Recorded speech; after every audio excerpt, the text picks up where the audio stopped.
Hello students, कैसे हैं आप सब लोग। आई होप आप सब ठीक होंगे। आज हम क्लास 7 का सामाजिक विज्ञान पढ़ेंगे। तो चलिए स्टार्ट करते हैं। हमें स्टार्ट करना था चैप्टर 2 दक्षिण भारत के राज्य 800 ईस्वी से 1200 ईस्वी तक। इस लेसन में हम सीखेंगे पूर्व मध्यकाल के दक्षिण भारत और उत्तर भारत के राज्यों के बीच निकटता बढ़ने के क्या कारण थे, दक्षिण भारत के प्रमुख राजवंश कौन कौन से थे, इन राजवंशों के शासनकाल की विशेषताएं क्या थी, समाज, धर्म, साहित्य एवं कला के क्षेत्र में क्या क्या प्रगतियाँ हुई। तो चलिए स्टार्ट करते हैं। ऐसा माना जाता है कि पूर्व मध्यकाल में देश के उत्तरी एवं दक्षिणी भागों के राज्यों के बीच निकटता बढ़ाई गई थी। इस निकटता के प्रमुख 3 कारण थे। दक्षिण भारत के उत्तरी भागों के राज्य ने अपने राज्य अधिकार को गंगा नदी के घाटी तक बढ़ाने का प्रयत्न किया। दक्षिण भारत में शुरू हुए धार्मिक आंदोलन उत्तर भारत में भी लोकप्रिय हो गए। दक्षिण भारत के विभिन्न शासकों ने धार्मिक कर्मकांडों और अध्ययनों के अध्यापन के लिए उत्तर भारत के ब्राह्मण वर्ग को दक्षिण भारत में बसने के लिए आमंत्रित किया। दक्षिण भारत में आने वाले ब्राह्मणों को भूमि प्रदान की गई।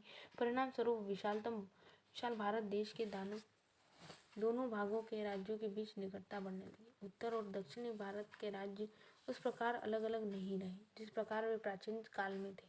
8वीं शताब्दी में दक्षिण भारत विंध्य पर्वत के आगे का भारत अनेक छोटे छोटे राज्यों में बंट गया, जिसके प्रमुख राजवंश थे पल्लव, राष्ट्रकूट, चालुक्य, चोल, चेर और पांड्य। पल्लव। 4वीं शताब्दी में पल्लवों का उदय कृष्णा नदी के दक्षिण प्रदेश, आंध्र प्रदेश तथा तमिलनाडु में हुआ। नरसिंह वर्मन प्रथम एवं नरसिंह वर्मन द्वितीय इस वंश के प्रतापी शासकों में से हुए। नरसिंह वर्मन प्रथम ने चालुक्य राजा पुलिकेशिन द्वितीय को युद्ध में पराजित कर वातापी कोण की उपाधि धारण की तथा कांचीपुरम को अपनी राजधानी बनाया। कालांतर में चोल, चालुक्य, पांड्य और राष्ट्रकूटों से पल्लवों का संघर्ष चलता रहा तथा 899 ईस्वी में इस वंश के अंतिम शासक अपराजित वर्मन को चोलों ने हराकर उनके राज्य पर अपना अधिकार कर लिया। इस प्रकार पल्लव वंश का अंत हो गया। पल्लव शासनकाल की विशेषताएं। पल्लवों का शासन प्रबंध सुव्यवस्थित था। इनके काल में शिक्षा, साहित्य एवं कला की उन्नति हुई, जिसका श्रेष्ठ उदाहरण पल्लवों द्वारा बनाया गया कांचीपुरम का शिक्षा केंद्र था।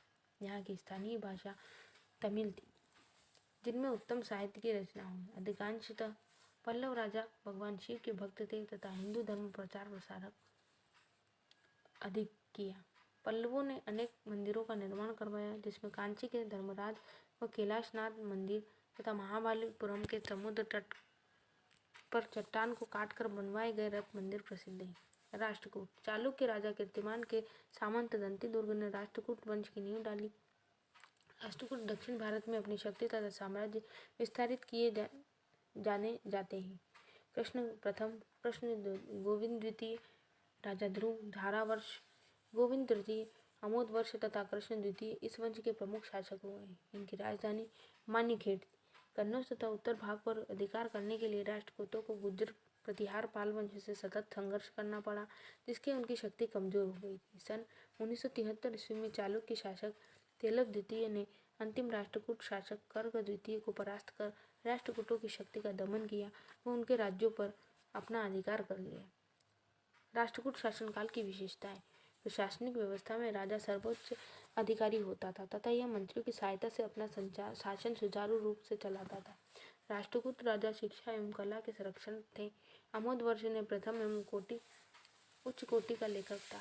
इस वंश के शासकों ने अनेक मंदिरों का निर्माण करवाया था तथा अपने इष्ट देवता शिव व विष्णु की विशाल प्रतिमाएं भी स्थापित की थी।